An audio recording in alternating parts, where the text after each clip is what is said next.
Yes, I think it's time to begin. So over to you, Nikhil.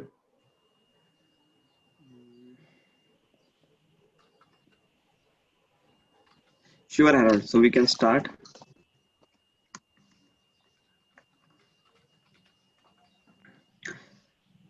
Hello, everyone. A very good afternoon to you all. I welcome you all for this education session for the upcoming evaluation and humorous contest in our club that is scheduled on 26th of September. Before we begin, for the benefit of everyone, I will share the agenda of this session. So this session is divided into two parts. First, we will be having two keynote speakers today. The first session uh, is from Toastmaster Abhishek, who will uh, help us to share his thoughts on how to create and deliver evaluation session. And the second part will be from Toastmaster Harshad. He will share some keynote point on creating and delivering humorous speech. I request everyone to keep pen and paper to extract notes from these keynote speakers. I know most of you have had lunch and you have sacrificed your sleeping time and attending this session. There is one quote: recipes tell you nothing. Learning techniques is a key. We all are preparing and delivering speeches, and preparation requires to consider lot of many key points. Delivering and preparing speech is like accomplishing a task. If we use some techniques, it will take our speech to next level. So to share some key points on creating and delivering evaluation speech contest, we have our first keynote speaker, Toastmaster Abhishek.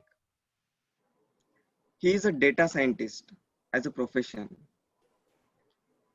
Toastmaster Abhishek is a second runner-up in Division D speech evaluation contest in 2019. He is not only speaker, he is a writer also.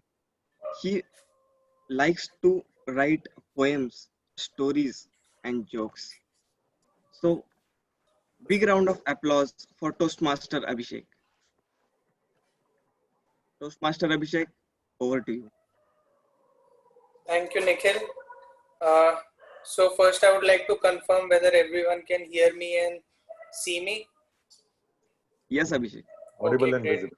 And at any point, if the network connection at my place becomes weak and you miss what I'm saying, you can repeat it, okay? Sure. Right, because its network is always unreliable. So good afternoon, everyone. And it's really exciting to be here. Because personally I feel evaluation is the most interesting part of Toastmasters, I would say, curriculum. It's not interesting to hear because no one likes to hear the evaluation, but the way you think and present the evaluation. So I'll just go over my understanding of evaluation and what I have learned and what has worked for me, and hopefully that will help you also. I'm assuming I think almost everyone has given evaluation sometime or at least heard some evaluations. So I think you may have some general idea, but I'll go over it and try to add more to your understanding and help you in delivering better evaluations in the contest and also in your regular meetings. So let's get started. I'll just share my screen.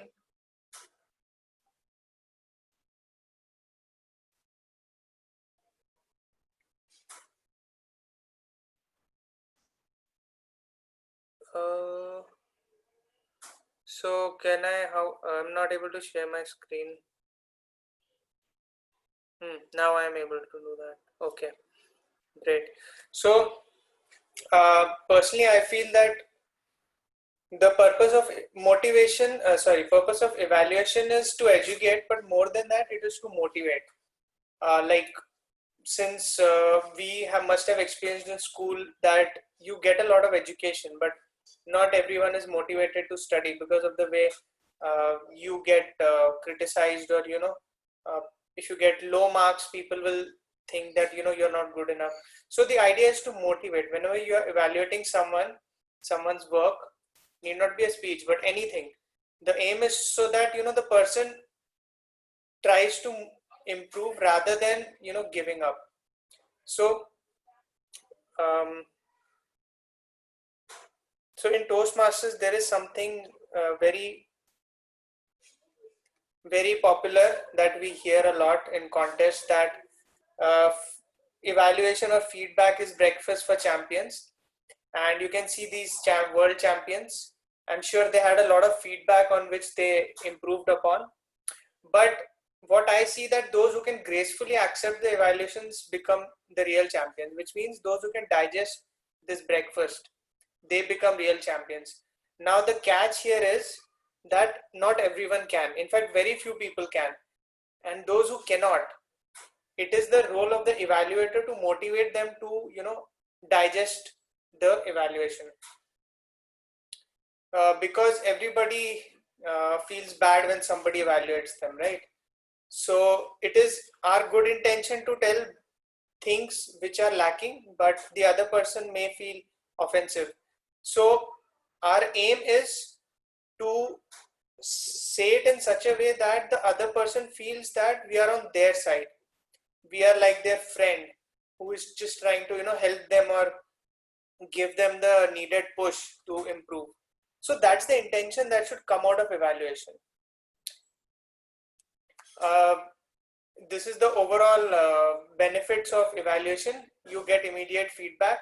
So then and there, you don't have to wait. So while the speech is fresh in your mind, you get the feedback, and you get methods to improve. And the third and the most important point, which is it should build your self-esteem. It should motivate you to improve.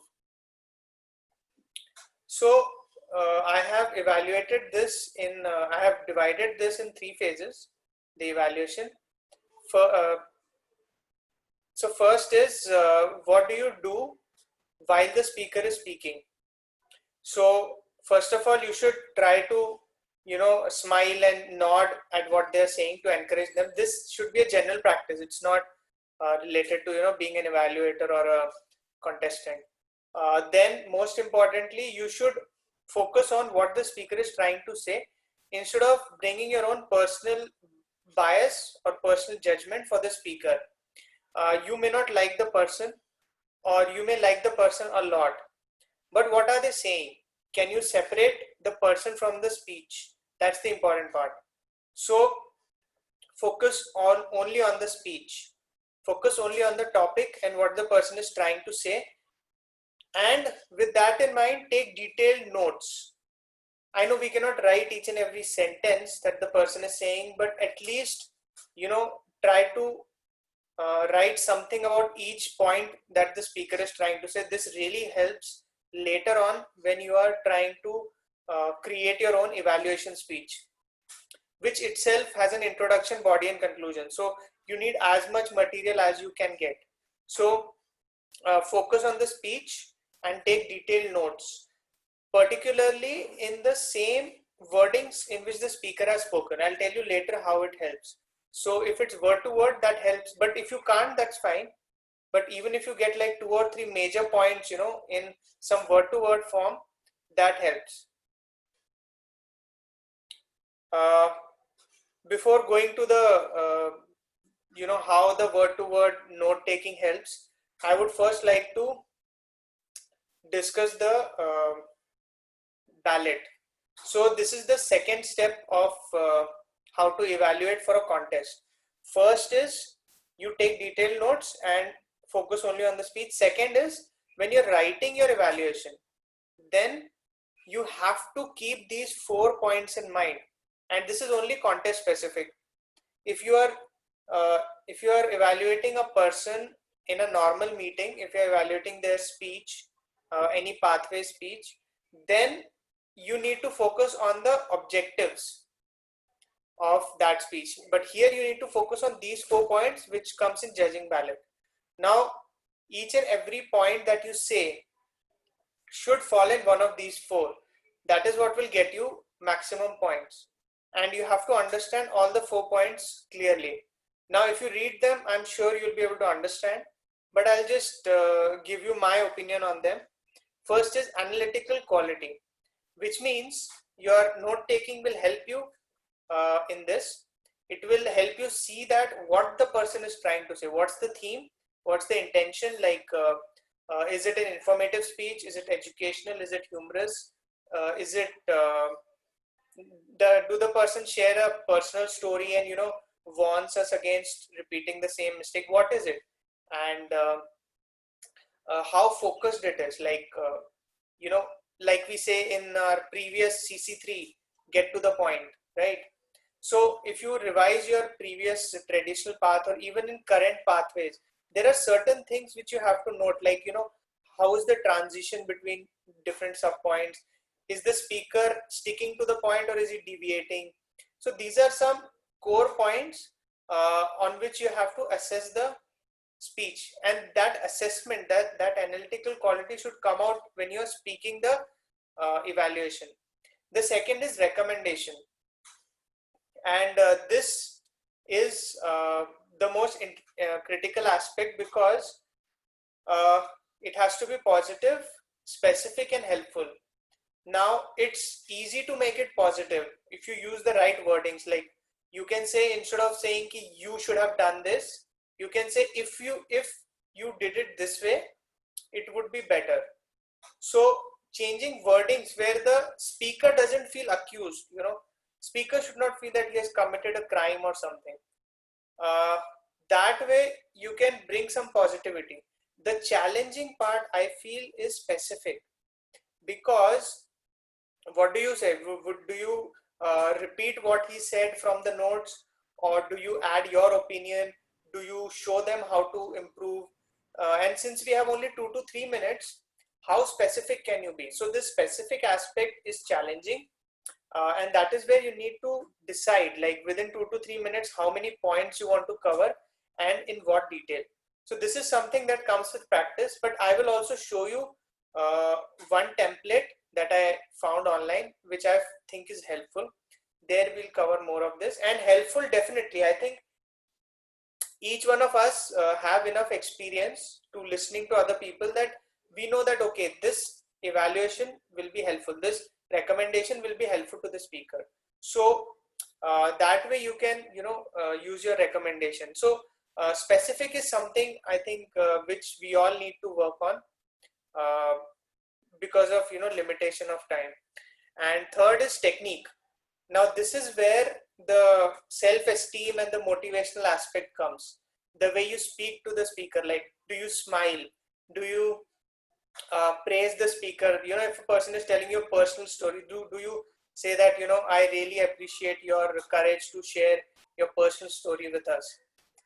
Because sometimes a person may get emotional, but they're still telling you the story, and they're sharing it with you. So appreciating them for that. And you have to be sensitive and sympathetic if it's a tragic story, and motivational. So if somebody forgot while speaking, then if they stay quiet for like 10-15 seconds and they again remembered and they continued. So do you acknowledge that? Do you say that, okay, somewhere in between you lost your way, but then you came back with so much energy that it covered up for the loss of time or loss of momentum? So that way, are you enabling them? Are you motivating them? Or are you just complaining about their speech? This is what you have to keep in mind. So technique is very important there. And the last point is summation. Now, in my experience, I think many people kind of miss out on this, because again, I'll say time is very limited, 2 to 3 minutes.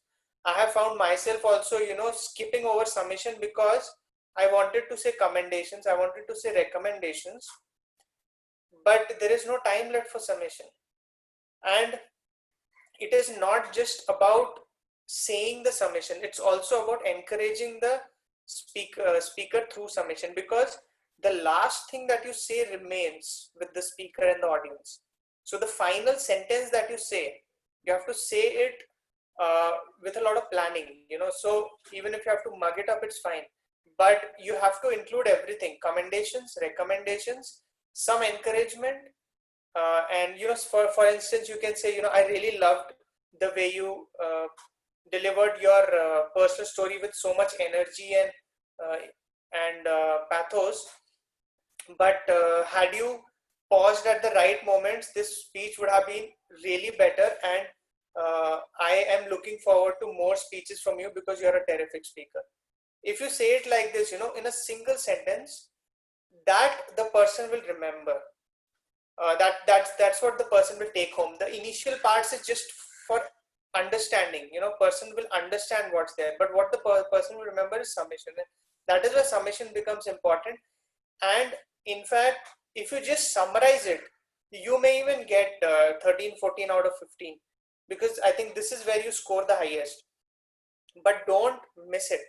Okay, make sure you have 10-15 seconds to quickly summarize.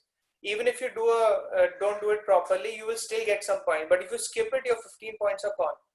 So this is where I have seen, you know, people losing out, myself losing out. And of course, the analytical quality and recommendation, these are the main chunks where you can score very high, and your note taking will help you in that. So this was in brief about my understanding of the judges ballot. You also go over it and mentally be prepared on, you know, covering all these aspects in your evaluation. And third is you, like I said, you know, use your words carefully. Don't accuse the person.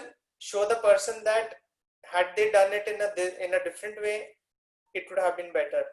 And like I said, you know, evaluate the speech, not the person. Today the person is giving a motivational speech and you are aroused, but tomorrow the person is giving humorous speech and the person does not have a good sense of humor. So you cannot just think that he gave a motivational speech, so his humorous speech should also be good. So make your judgment accordingly. If a motivational speech, evaluate it separately, and a humorous speech, evaluate it separately. And like I said, if you use the same sentence from the speech, the speaker and the judges, they will think that, okay, this person was listening carefully, they were taking notes diligently. So that also gives a good impression, and the speaker feels that as an evaluator you care for them. Okay, that's why you were very attentive, and you liked their speech so much that you are quoting it word to word. So when you say that I really enjoyed your speech, I really liked your speech, it's believable when you are able to quote exactly what they had said. So that is where you should try to, you know, note as much as you can in the same words. But another thing I have seen is people repeat the speech, like what the person said in introduction. So they'll say that, okay, this is how you started your speech. You started by telling us what you did in childhood, and then you moved on to when you came to you know, Pune, and this is how your job started. They will repeat the speech in the first 1.5 minutes, and then they will say, okay, this is what I liked about it. So effectively they ruin their chance of, you know, giving a good evaluation. Don't repeat the speech. Use points from speech to substantiate your own points. What you want to say, that should be supported by what is there in speech. Don't do it the other way around. Don't start with the speech and then say, yeah, I like this. And of course, always remember that you have to be encouraging, which is what comes in the technique aspects of judges ballot, and you have to promote self-esteem. And in life also, this becomes a good practice. So those are the 3 main steps, and I would like to go a little more detail in CRC because I really like this. Why I like it? Because it forces you to look at the good and the bad aspects, both. So if there is a horrible speech somebody gave, you are forced to look at the good aspects. And if there is a perfect speech which someone has given, you are forced to look at how to make it better. Sometimes you may come up with a ridiculous idea of making a speech better. For instance, you will say, okay, you should have paused more, or you should have used the stage area a little more. Those recommendations may not be that useful, but at least you will try to think of how you can improve it, because sometimes you come up with a very good speech and it's tough to decide. So that is why if you follow CRC, you get both, and both will get you points in judges ballot, commendation and recommendation. So like I told you about breakfast at the beginning, right? Breakfast for champions. So the way I see it, commendations, recommendations, conclusions forms like the balanced diet. So you have to serve balanced diet to your speaker, right? This is the next point, is my personal bias, because I feel many people get stuck at body language and voice modulation when they don't find any points in the speech. There are many other things you can focus on. You can focus on the theme of the speech. Did the speaker deviate from the theme? You can focus on that, if it's an informative speech or a provocative speech, did the speaker call for action for the audience? So there are many things you can focus on, but people generally start with body language and voice modulation, which is good if it's totally missing. Like, you cannot stand in a single position and give an arousing speech. It's better if you move around and look at different parts of the audience and show them that you're paying attention to everyone and look them in the eye. So that kind of body language and energy is needed. So there it's fine, but making it like a staple diet in your balanced diet is not a good idea. Don't always directly go for body language, voice modulation. Look at everything. So I'll come to that later. And limited time. I'll repeat this again. We have limited time. So go for 2 or 3 commendations and 2 recommendations. Or you can say 2 commendations, 3 recommendations based on the quality of the speech. But use limited commendations and limited recommendations because of limited time. Because if you spend time on these 2, you'll miss out on conclusion, which is the last C in CRC, and that is also very important.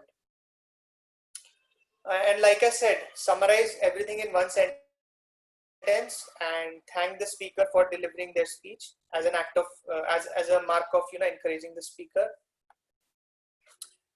So this is something which I found which a person can use. One way of giving a recommendation. So if you use what, how, why, this will help you structure your evaluation in a better way. Like, instead of just saying you have good vocal variety, you can describe it a bit. Like, first half of your speech was very dramatic, and that's why you had high energy and you were pacing, and we were also, moving quickly with you. But in the second half, it took a sharp turn and things became a bit sad and tragic. So then you lowered your voice and you moved a little slowly. So that altered our mood. So you can say like that, right?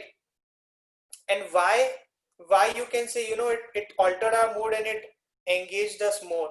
So the shift in emotion was a very powerful thing which you did in your speech through your voice variety or voice modulation. So something like that. So what, how, why will help you put your commendation in a proper way. And you don't have to think too much if you follow this pattern. Just as soon as you get those 5 minutes for writing your speech, you can quickly put everything in this template and use it. So this is one template which I find useful. You can explore more online because there might be other templates which people might be using. And this is again we can use for recommendation. What is lacking? So usually people are nervous or they try to remember their speech. So they lose out on strong eye contact. So there you can say, you did not look at all the audience. And as a speaker, you need to have a good connection, right? So how means you only spend time on this audience and not on this. And why? Why is it lacking? Because the audience felt neglected. I was also sitting in that row. I also felt neglected. And then how to improve? Again, what, how, and why? Spread your gaze. Give 5 seconds or some time. You can practice accordingly. And the more audience is engaged, the better, better response they will give. they will smile, they will applaud, and your speech will be well received. So if you have good content, you want the audience to listen, and that's where the connection of eye contact is important. So that way, if you tell them, so usually what we do is we just tell them how to improve, but why is it necessary? That is also something you can add. But again, I'll say it's depending on how much time you can give. So you may skip the why part, but you can also add it if you have time. This is just one suggestion which I have. And of course, it's better to have a mental cheat sheet in your mind, what points you're going to cover. Vocal variety and body language, yes. As and when appropriate, you point that out. Stories, yes, if it's, unless it's an informative speech. If it's a personal speech, you can talk about more about the personal story which they have shared. And call to action, if it's a persuasive speech, motivational speech, you will, when you listen to the speech, you will understand what kind of speech it is based on the content. It's the delivery and the consistency within the content that you have to evaluate upon. So you can talk about whether the call of content was taken, whether it was arousing enough, and things like that. Another point which I wanted to talk about was theme based, which I had mentioned earlier also. So sometimes the speaker deviates from the theme. So this happened to me in one of the evaluations. The speaker had the title, there's a title of polymath in the title. He had used the word polymath, and I was really excited because I wanted to know that, okay, how do you become a polymath? What is he going to talk about? So first 1 minute he talked about how a person became a polymath because of hard work and focus, and it was really good. But after that he quickly shifted gear and went into self-improvement, like how do you overcome obstacles in your life to achieve your goals. So the word polymath and title became a bit misleading because it was only an introduction. He did not even revisit it in the conclusion or the ending of this speech. So it was only for the first 1 minute that the word polymath, at least you could have revisited that point in the end, saying that, okay, becoming a polymath could be one of the dreams, and you using, my experience and what I have shared with you, you can also achieve your dream, like, becoming a polymath or becoming something, good speaker. So theme based also you can evaluate. This will also show your analytical skills, and you can give recommendations on this also. Now, like I had told you, a good motivational speaker may not be a good humorous speaker. So that is why you have to be careful of the halo effect. Halo effect means if you already have a good impression of a speaker, you start to believe the speaker cannot give a bad speech. But it's possible for them to give a bad speech. And that is why we have the CRC, which forces you to look in the bad aspects also. So you have to be careful not to have that halo effect. And it's easy for judges to sense the halo effect if you are giving like 4 commendations and one small recommendation about eye contact, right? So that there also you might lose points, especially if you are a good evaluator, but the judge is trying to figure out whether you should be second or third or first, when they have to break the tie. So that is why avoid halo effect. Now coming towards the end of the session, I want to talk about something. I feel evaluation should be kept simple, again because of the reason that we only have 2 to 3 minutes. But if you can be well prepared in advance, if you can be mentally prepared that if the person says this is how I'll talk about it. You can map it to any daily object or daily concept that we use. So, but if you cannot, if you decide, okay, after listening to speech, if you decide, okay, I'm going to present it like this, you will probably fail. So you have to be mentally prepared to use analogies. So I'll give you an example. in the division contest, when I heard the speech, I really liked it because it was about like we are all living in boxes, our own self-made boxes. We have created our own limitations, and we should break out of them. So then I also felt a bit motivated, and I thought, okay, let me compare it with a flag. So then I said, okay, in my mind, I started preparing that the speaker first started with a lot of energy, and he kept building up the momentum. It was like raising a flag on a for flag hoisting, and then somewhere in between this flag is almost raised and it's waving, so it's like the audience is getting motivated. The way you feel motivated when the flag is waving, same way your speech was also motivating. So something like that I tried to map, but within those 5 minutes it's very difficult to think of commendations, recommendations, also mapping it with something, also coming up with a good conclusion. And so within first minute I realized that I had totally messed it up. Okay, but you can also succeed. I've seen people succeed, like this one amazing Toastmaster. He cycled on the stage on a bicycle, and then he gave his evaluation. It was very dramatic and very effective. I'm sure the speaker will never forget. The audience, I have not forgotten. It was so amazing. But he was prepared well in advance. He knew exactly what part of speech to compare to pedal, to handle, to seat, to tires. Front tire is something, back tire is something. The way he said it with so much of enthusiasm, it's like he knew everything. All he had to do was listen to speech and put this part here, this part there, and his template was ready. He just had to put the right pieces at the right place. So that was really amazing. And if you can do that in advance, for instance, you can, if you like something, like you can also pick up a bicycle and compare it with that, or anything which you feel a speech could be like. It could be your signature style also.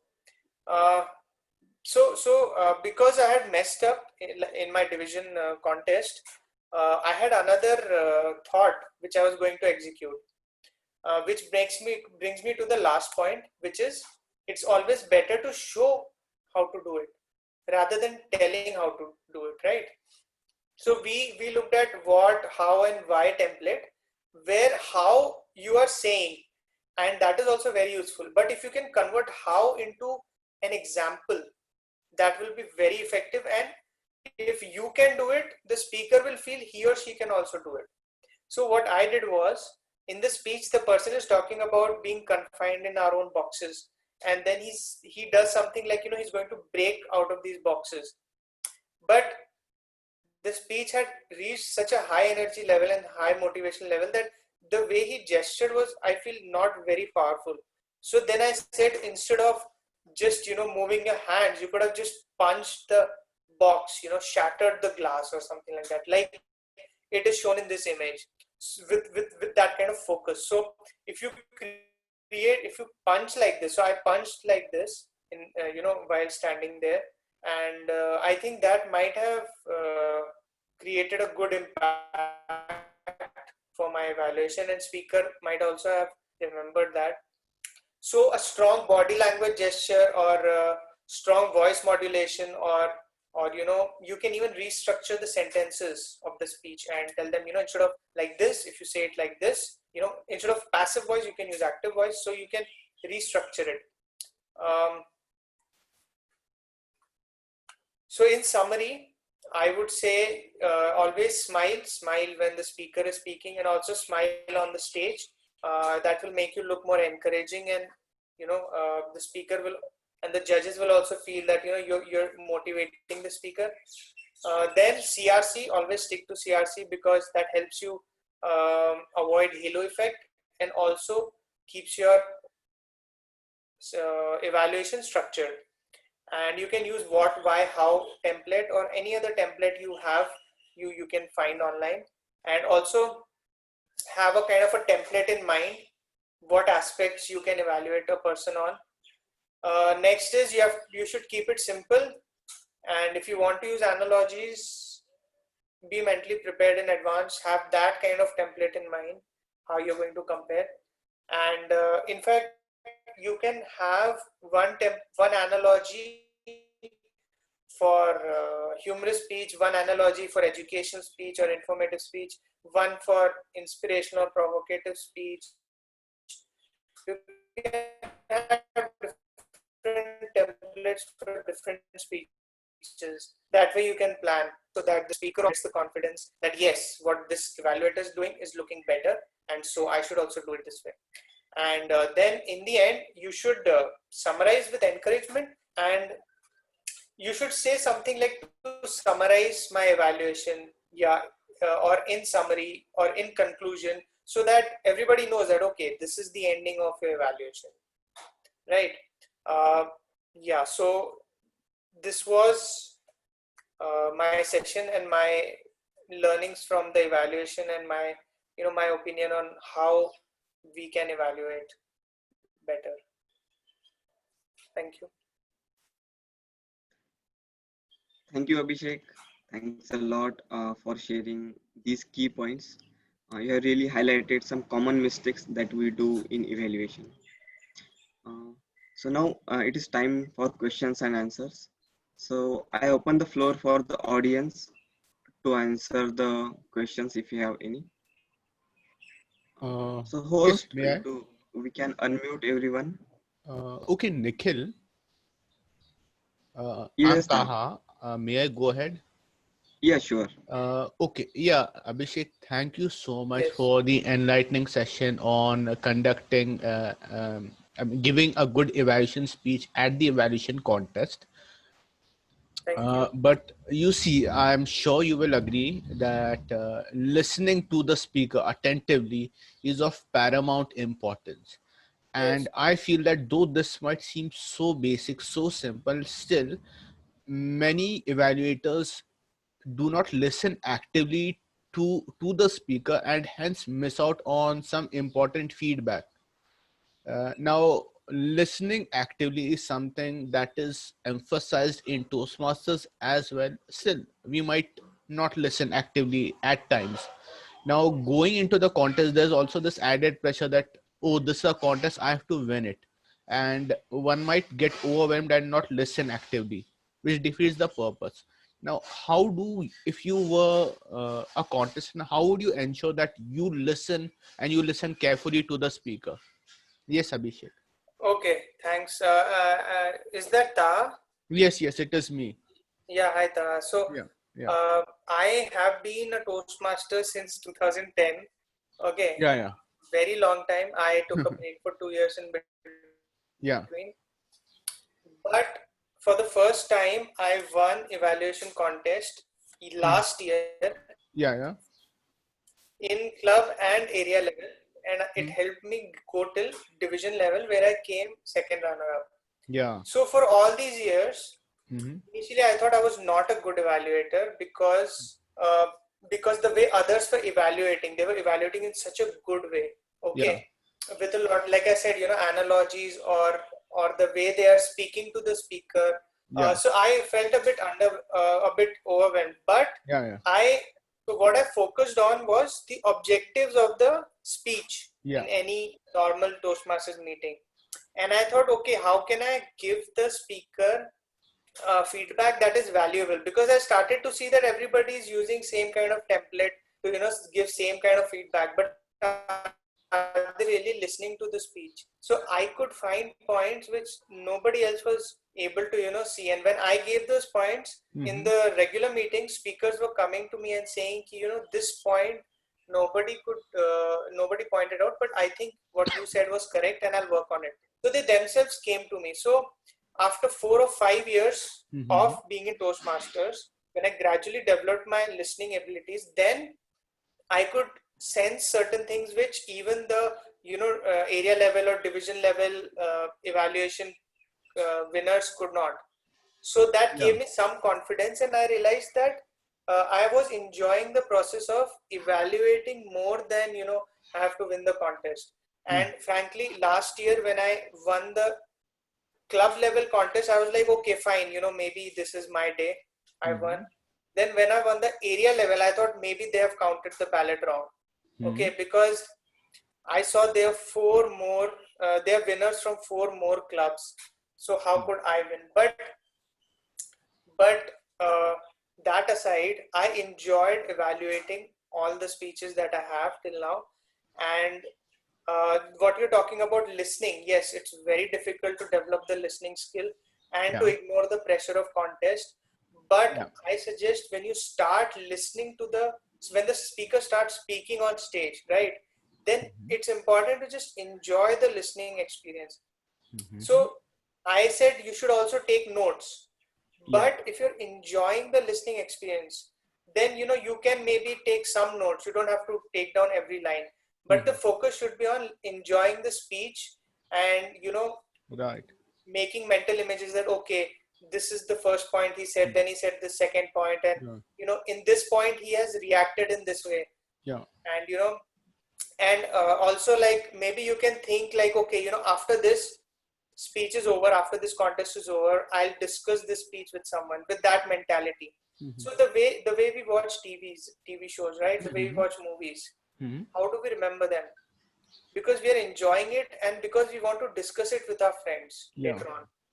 So I have always, not always, but in the last few years, treated evaluation in the same way.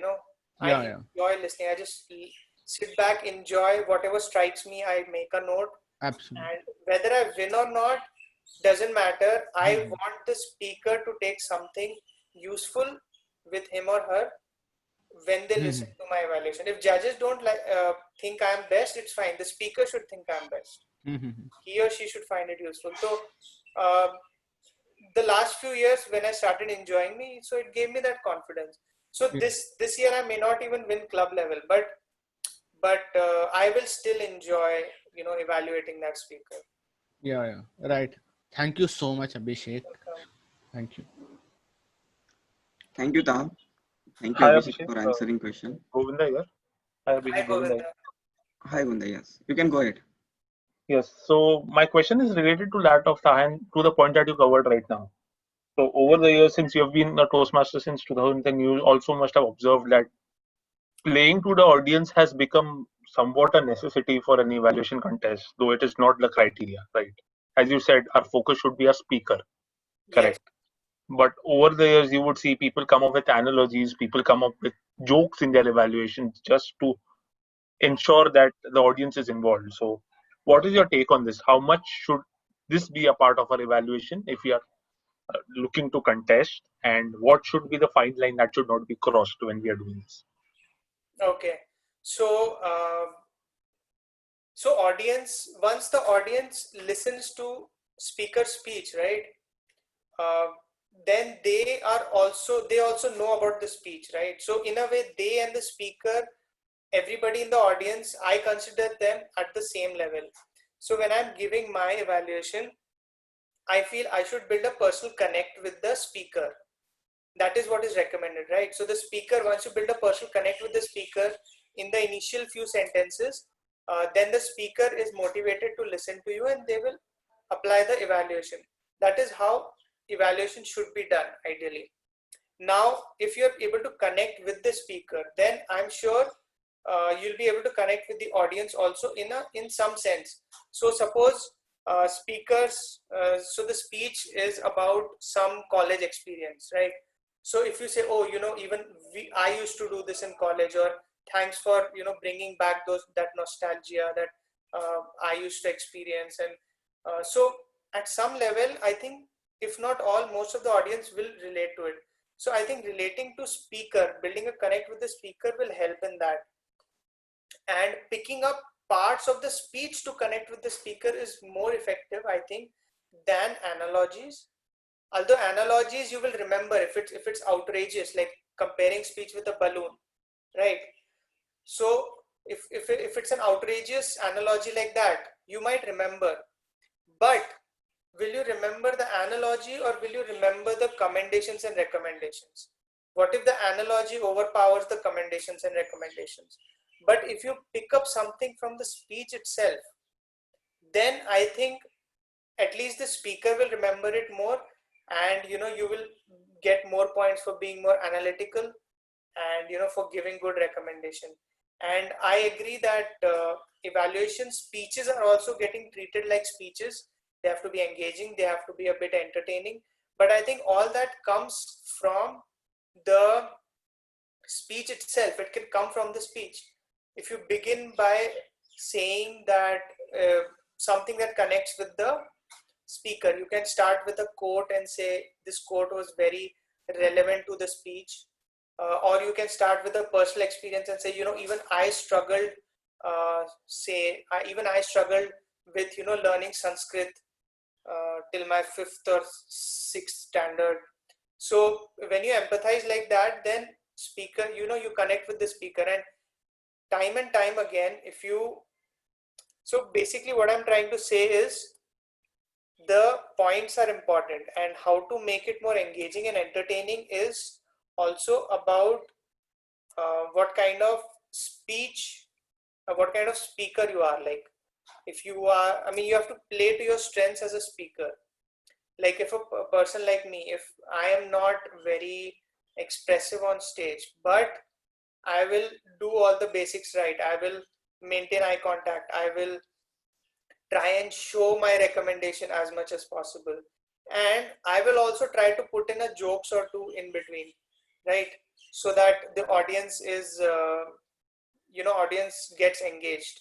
So instead of using something very outrageous which may suppress the actual message of your evaluation, it's better to pick something within the evaluation and the speech to enhance it. Yeah. So is that, did I answer your question? Yes, Abhishek, you did. Thank you so much. Okay, thanks. Thank you, Govinda, and thank you, Abhishek. So we are ending here Q&A session. Okay. Thanks a lot. Okay, Now thanks, everyone. we will move to the second segment of this session. So to conduct the next segment of this session, I will invite Toastmaster Richa. She is a yoga teacher. She is a Toastmaster since more than 2 years. She is a passionate about yoga. Big round of applause for Toastmaster Richa. Thank you, Nikhil. Good afternoon, everyone. On behalf of Toastmasters Club of Pune Southeast, I welcome you all for our second session on prepping up for humorous speech contest.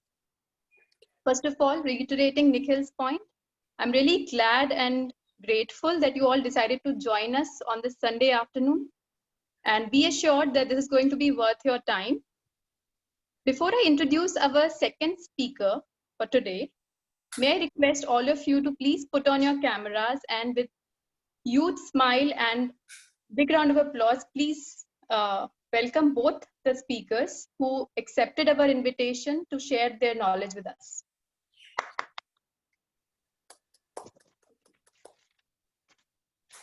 So our second speaker for today is another esteemed and amusing personality of the district who has discovered the key to tickle people's funny bones. Toastmaster Harshad Joglekar. Toastmaster Harshad works as an e-learning expert with Netcracker Technology Pune. He is a competent communicator, competent leader, and pursuing innovative planning path 5 at his home club, Sihiga Toastmasters Club. He loves to cook and create memes. He has his own page we need to check out soon. His greatest achievement is representing his club in 3 different contests at the district conference this year. He was the second runner-up in the humorous speech contest at the district. So once again, please put your hands together and welcome our next speaker, Toastmaster Harshad. Thank you, Toastmaster Richa. I would like to share my screen if that's okay. Yes, yes, sure. Right. Zoom, can you please allow? Yeah, no, I can do it. Just can someone confirm if they can see my screen? Yes, we can. Yes, we can see your screen. Perfect. All right. So let's see how to win a humorous speech contest. Of course, I'm kidding. Come on. You can't win a humorous speech contest just by attending a session, is it? But what we'll do today is I'll just share some techniques and tips and some insights that have helped me to reach the district level, or maybe just to enjoy a speech. Let's put it this way. Let us look at some techniques with which you can enjoy your speech. Let's frame it that way. Before we begin, let's clarify some misconceptions that most of the Toastmasters that I've interacted with have about, specifically about humorous speech contest. I'm not naturally funny, I can't do it. Someone thinks that they are very serious outside, they never crack jokes, so they won't be able to do it. So I just have one example for them. For those of you who are parents, just go back in time and imagine the days we used to spend with our toddlers, and just try to visualize the way we used to interact with them. Was it really us? Was it really the way we interact with other people outside? No, right? That was just us characterizing ourselves for a few moments just to enjoy with our kids. It's the same thing. You just have to characterize yourself for those 5 to 7 minutes during a humorous speech, and just try to share some funny incidents, some light-hearted moments. That's all you need to do. You don't have to be naturally funny or funny outside your Toastmasters life. That's not the case. And we'll explore about this more soon. Second misconception is humorous speech is all about telling just jokes, right? Now it's not. It's not a stand-up comedy act. It's at the end of the day, it's still a speech, which needs to have an opening, a body, a conclusion, and it doesn't need to have just jokes. It can have a normal incident, some light-hearted moment that is good enough to convert it into a humorous speech. And final misconception, let's keep it a secret. Let's reveal it later at the end of the session to make sure you guys are engaged to this session. Otherwise, you leave. All right.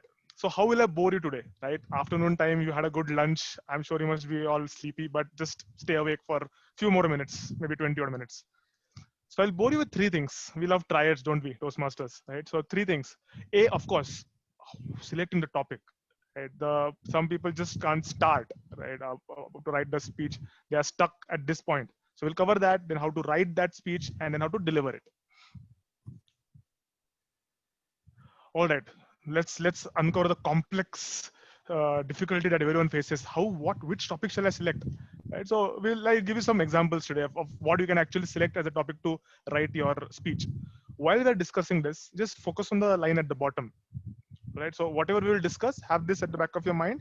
Always pick a topic with which everyone can identify. A most common question that I get after this session is, what if I crack a joke and no one laughs?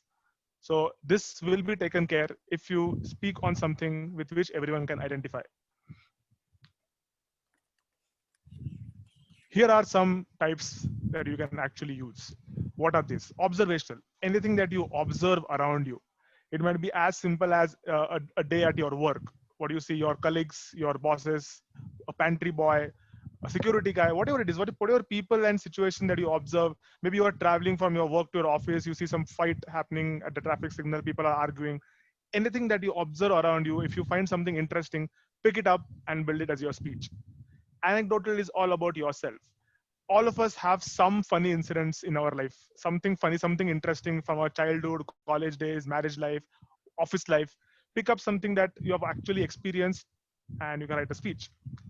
Situational is one specific situation. For example, my first humorous speech in Toastmasters was about my journey from Mumbai to Pune. That's it. So I just narrated the funny incidents I experienced where I started from Dadar and I reached Baner. Right. So that's it. That was all my speech about. Next, if you are creative enough, try for fiction.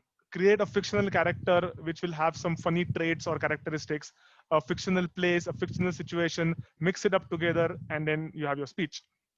Self-deprecating. No one is perfect, right? We always have either some physical traits or some behavioral traits which tend to be little weird, right? So, for example, the winner of the last humorous speech contest at the district level, like, he used his baldness as a key factor in his speech, right? You can see people who are little obese to use that factor in their speech. So it's okay to make fun of yourself, right? As long as, of course, it's in limit. But the point is, if you have some physical trait or some behavioral trait, maybe you're too obsessed with cleanliness, pick it up and write your speech on it. Finally, everyone's favorite, Toastmasters. Every second, third speech that you'll see is about Toastmasters. So your experience in Toastmasters, how it affects in your personal life. For example, there was a speech where a guy was having an argument with his wife, and he was narrating how he used the CRC approach in communicating with his wife. That's an example. So something that you learn in Toastmasters, how you are using it in your personal life, is a very common topic and easy to process because you've actually experienced it. Okay, now you have the topic. Now how to write a speech. So I have divided this into two subparts. Okay, this is the first part where this is more like generic speech writing. So it's applicable for not just humorous speech, but for any speech. So let's quickly first cover these points. Now, for example, my last speech was about my boss. Okay, so I had decided the subject would be my boss. So my starting point was just I kept writing all the points that came to my mind related to my boss. My first interview with him, my first interaction with him as his colleague, the times when he made fun of me, the times when I fun of him, when we went on for a business meeting, whatever it is. I just wrote all the points as the start. That's how you should start, in my opinion. Then you segregate those points, group those points, either with respect to a timeline or with respect to people, like for example, before office, during office, after office, or say points about my boss, points about me, points about my colleagues. Just group them. And finally, once you have those groups, arrange those in a logical flow. Because remember, at the end of the day, it's still a speech that needs opening body and conclusion and the flow. So you just arrange them either with a timeline that this happened first, then this happened, then this happened, so that you have a good flow of your speech. Now let's dig deep and cover the humor part of it, right? Because that's why we are here. So the process that I follow, which I'm sure will help you as well, is once I have all my points, just like we do for evaluation, like the technique that most of us use is we fold the sheet into two sections. We write the commendations, recommendations, and then we use it. Similarly, once you have your points, write your points on the left side. And what I do is write either a joke or a funny incident or a lighthearted moment next to each point. And that gives me a good bank of humor to use in my speech. And once I have that, all I need to do is just connect the dots. So I have all my jokes, which are anyway in flow because of the first 3 points that I did. Now I just need to connect them. And a transition can be as simple as one fine day I was walking down the street. As simple as that. Or one fine morning. This can be an easy transition that you can use to connect the jokes, and you will have your speech ready. So now, what kind of jokes or humor can you add? Now let's look at that. Let's have a look at the possible options you can use as humor in your speech, because now your structure is ready, right? Everything is ready now. Let's make it funny. So first is the most common, setup and punch. What does this mean? That you set up something, you start with something, and you give it a twist, and you tell maybe an exact opposite or something which is completely different than what people will expect. That is setup and punch. For example, again, taken from a YouTube speech from a Toastmasters contest, the speaker was talking about 3 people discussing their incident. One of them says, "Last night, my wife and I had a big fight, and she locked me out of the room." Second person says, "Last night, even my wife and I had a big fight, and she locked me out of the house." Third person says, "Last night, even my wife and I had a big fight, but she crawled on her knees and came to me." Everybody is surprised. Everybody is waiting. What next? Right? How did he manage to do that? Right? He took a pause and then he said, so continuing, "And she crawled on her knees and came to me, looked under the bed and said, 'Hey, you coward, get out and be a man.'" That's the humor, right? Because we are expecting that, oh, he managed to convince his wife to maybe beg for forgiveness. But what it actually was is she was actually dominating over him and telling him to come out and face her. That is setup and punch. You're expecting something and you get a twist. Just a quick Google examples for you to know this concept more. I love animals, especially deep fried. I love peace, a piece of Poland, a piece of Austria. You start with something and you change, give it a twist at the end. Setup and punch. Next up, comparison. Comparisons always help for the audience to relate to the joke. Here is an example from my speech. Right? Now, I wanted to tell the extent of which my boss is nice to me. So how I did, all of us know that a sergeant at arms, unfortunately, has the least chance of winning the role player of the day. But still, a SA can win a role player of the day, but my boss can never be nice to me. So as soon as I compared things, the humor automatically created and people got the fun out of it. Another example from my earlier speech, that my boss can never get rid of me. Just like a dandruff on a dry scalp, a pimple on a teenager's face, and a filler word in an unprepared speech. As soon as you compare things, people can relate better and the humor is created. So compare. Next up, quotes and idioms. There are thousands of quotes and idioms, aren't they?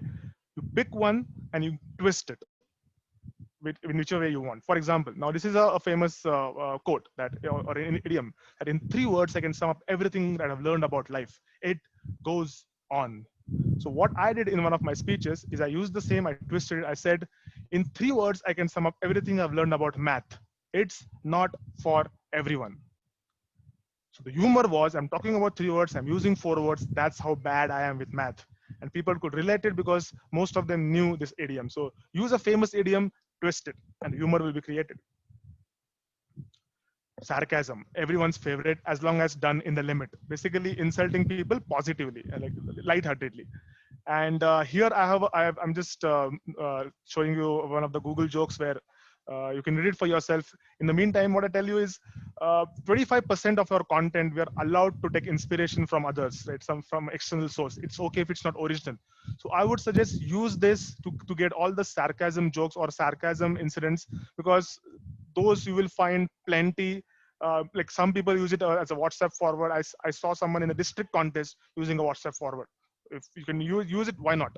So use this sarcasm area to just Google some certain good jokes and add them to your speech. I'll give you a quick example from my speech. So I was working over a weekend. I was sad about it. I wrote on a social media platform, I'm working on a weekend, sad face.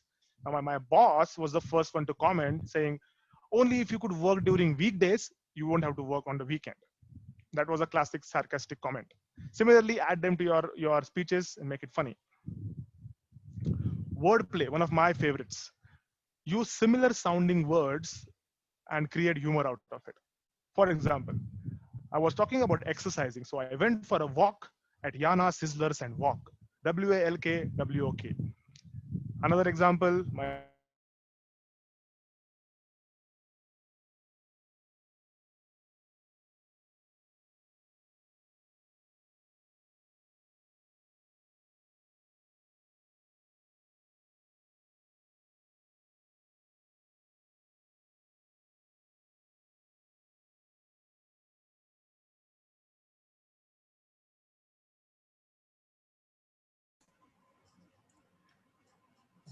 Have we lost TM Harshad? Yes, I think. Let's Okay, wait for 2 minutes. sure, sure.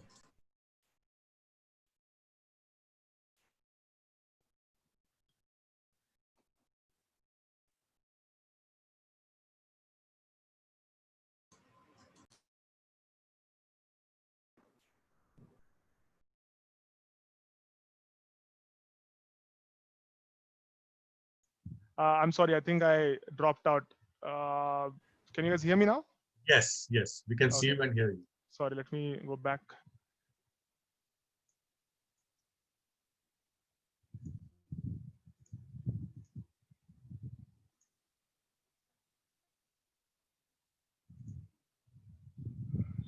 Okay, you can see my screen, right? Yes. Perfect. All right. All right. So first of all, relax. Right? So remember, it's a humorous piece. There's a lot of emotions and energy involved. So if you're not used to giving humorous speeches, after say 2 or 3 minutes in your speech, you will get excited, and unconsciously your pace will increase because there's so much happening in your mind, right? So many jokes are cooking up, and you want to deliver them in a funny way. So you have to consciously relax yourself. Make sure that you're not going too fast and you're not being too aggressive. So that's the key you have to be aware about right from the beginning.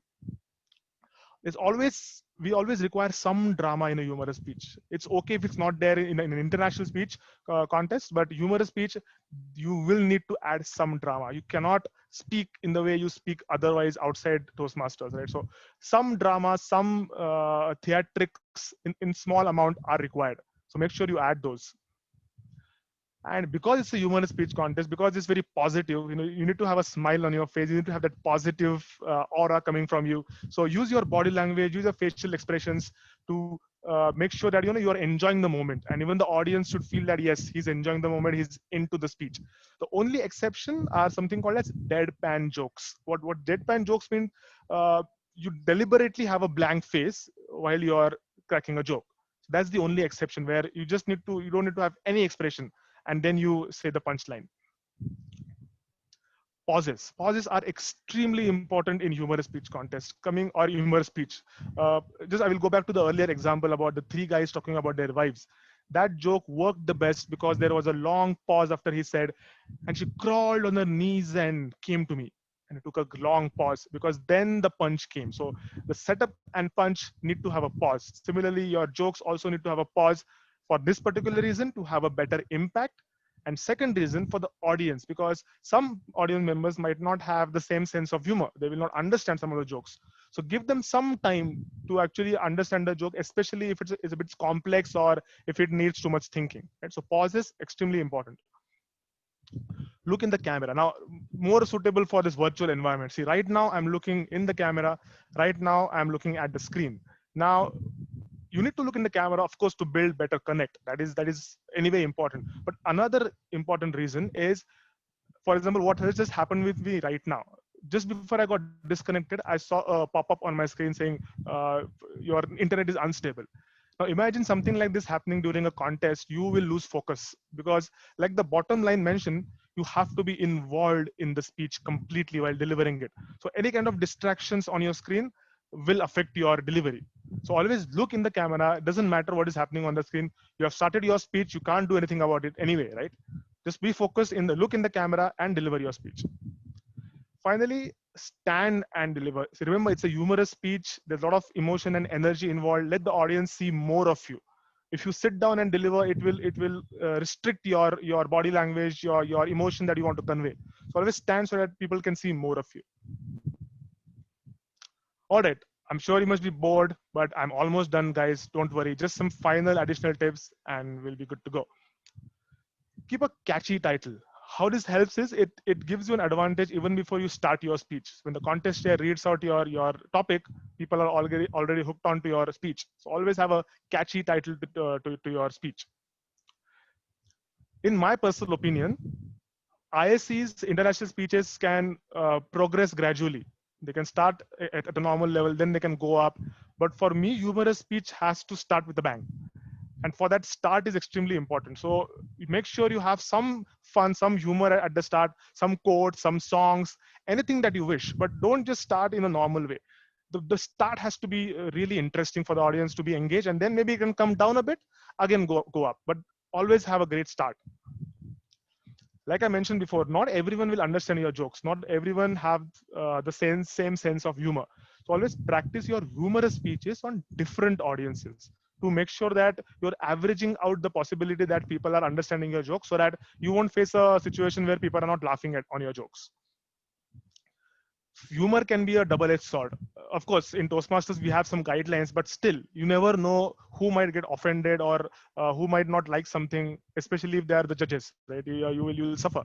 So always consult with others, especially if you think that a joke might cause some controversy, or you're talking about some controversial area or certain section of the society or anything it is. So best to consult and only then go ahead with your jokes. Something that I do is greeting continuation. I see some speakers directly starting with contest chair, fellow Toastmasters, and guest. What I prefer is to have some introduction first, some context about your speech, and then link it to the greeting. So that way you have something for the audience to get hooked onto when you're greeting them. Right? So you have heard something. Okay, now you're welcoming us. That works. Small tip, but it works. Something that we have all been told about is callback, right? So especially works for humorous speech, because if there is a before after situation in your speech, a callback helps to create humor.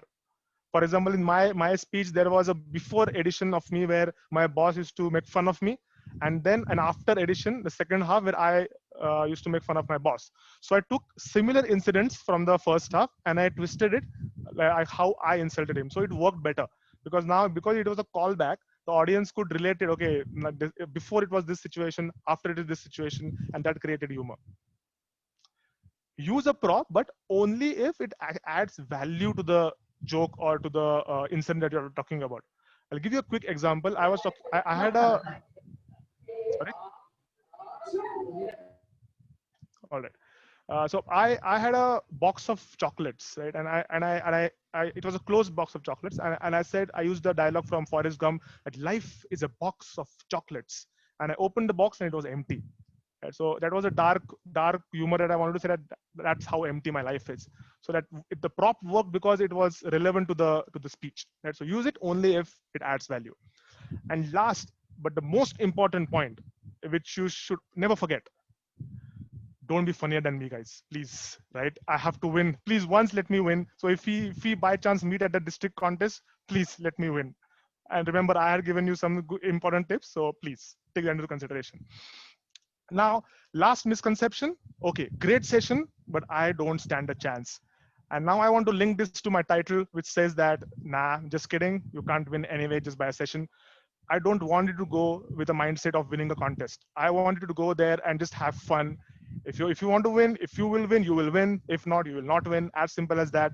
So there is no reason to think that I don't stand a chance, because you don't need to. You just need to go there and give a speech. That's all you need to do.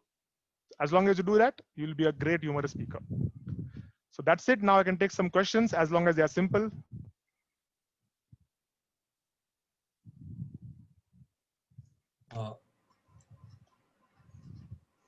Yes, anyone can go ahead. Yeah, Harold. Yeah. So, what's your opinion about this online versus physical? Right, I understand physical meeting, you have all the feedback going, and there is a better chance of humor. But what's your take on how to deal with the online model where there's, you probably don't see anybody's faces and you can't really get any interaction out of it? How does one deal with humor? Yeah, I'll say use it to the best advantage, because now I'm not concerned. I am not concerned whether someone is laughing or not. I'm not concerned whether it's working or not. So I can now be involved and focus on my speech. In a physical meeting, if my speech is good, then yes, it will boost my confidence that everybody is laughing. But if they don't laugh, then it will affect my confidence, especially if I'm a new speaker. So now in the virtual environment, that is out of question. I just need to be focused. Like I said, just look in the camera. Don't worry about what is happening anywhere else, and just give your speech. So this is the best example of people who have certain fear as how will they perform. You will never know, right? No one will ever know. So take it to your advantage and use it. The virtual platform is best, especially for people with little less experience and less confidence. So go for it and use it in your advantage. Thanks. Yep.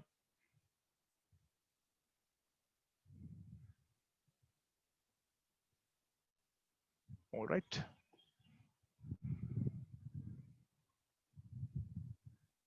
Any more questions? Harshad Govinda here. Yeah, I have a question. Hello. Hello. Yeah, hi, Harshad, I'm Abhishek. Yeah, Abhishek. So I have a question that you talked about deadpan humor, right? Yeah. But deadpan humor kind of goes against all that we are taught in Toastmasters, right? Like we are asked to be more expressive, use your voice, use your body language. So that is something which creates drama, and that is something that keeps the audience engaged. But then deadpan becomes something which is like an opposite of everything. So like, have you seen anyone do a deadpan in Toastmasters, or succeed in using deadpan humor to win contest? I mean, how feasible it is? Absolutely. And a couple of points. So your speech would never be completely on deadpan jokes or with deadpan jokes, right? Those are just some of the types that you can add to give variety in your speech. That is the one thing. So you will never win or lose a contest just on the deadpan jokes. So those are just that's just an examples that you can use. If, for example, if you are going on and on and on with a certain type of humor, now you want to give some variety to the audience, and add a deadpan joke, just a couple of them in your speech, which will just give a variety, which will even make them entertaining, right? So that's how you should approach them. And anyway, you will not win or lose based on one or two jokes, and anyway your entire speech won't be on one type of humor anyway. So mix it up, and it will work, and it has worked. I've seen it, so that's why I recommended it in my presentation as well. So yeah, go for it. Okay. Yeah. Thanks. I think Hi, Govinda Ashok. also had a question. Yeah, Govinda.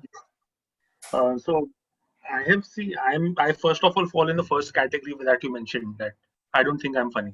But even though, and the other thing that I have seen this time around is that there is a difference between humor that is done in person when we give speeches on stage, and there is a stark difference between humor that is done online. And I've observed this because the stand-up shows that were funnier when you were in person, or the same comedians doing stand-up shows are not funny. So how do you approach an online humorous contest keeping this in mind? Because the jokes that I might think work won't, because the setup is completely different. So again, I'll repeat the same point again. Why do you want to be concerned about it? You don't worry about how it is going to come out or how the audience is going to take it. I'll just say don't even think about it. Don't even think whether this is which platform you're talking about. This is in fact in your advantage, because now you have to you don't need to think about the audience reaction or whether it is creating the right impact or not. That's not required. And if something has to happen, it will happen. It doesn't right now anyway. There's a parameter, the audience reaction in the judges ballot, right? So whenever your VP education will share, you will come to know that there's a point about audience reaction. So now that audience reaction, a judge, in my opinion, would only consider based on their own understanding. If they find it funny enough, they will mark it on the ballot as yes, audience has found it funny, right? So that's something which that's my personal opinion. So if you're approaching a contest right now in this virtual season, my only advice is that you should actually use it in a positive way, because now you don't have to worry about anything else, and just focus on your speech. And like I said, if you have to win, you will win. If not, you will not. All right. Thanks, Harsha. Yep. Welcome. We have any more questions? Okay, so with that, I would pass it on to Toastmaster Nikhil for a vote of thanks to our speakers. Thank you, Toastmaster Richa. So a big thank you to Toastmaster Harshad and Toastmaster Abhishek for accepting our invitation, coming here and sharing your experience. We are all inspired by your great words. I also express my gratitude towards all the area directors, DTMs, Toastmasters, members and guests for increasing the glory of this session. I also extend my thanks to all the XCOM members for scheduling this session and making this educational session successful. With this, I will announce the end of this meeting. Thank you, everyone. Thank you. Bye, everyone. Thanks. Thanks, Arshad. That was a fantastic session. Thanks, Abhishek, as well. Awesome session, guys. Thanks for Loved having you guys. us. Yep. Arshad, you really showed us how to be funny. I really your session itself was funny. I thought that was awesome. You added humor into the presentation itself. Yep. Thanks. I just tried my best. Awesome. And all the best, guys, for the future contests. Yep. All the best, everyone. And thanks again for inviting me over here. I had a good time. Bye. Just you, a bye. quick note to Abhishek and Harshad. We have recorded the session. Would you be okay for us to put this up on YouTube? You can think about it and let me know. I mean, you don't have to answer. For me, it's okay. Go ahead. And I'll share the link with you. Nikhil will share the link with you, so that we just want our club members, those who are not able to attend, to see it. But we'll also share the link with you so that you have a record for this. Yeah, you will get a Yeah. million likes. Don't worry. Just sure. Thanks. All right. Thanks, Bye, everyone. guys. Bye. Okay, bye. Bye.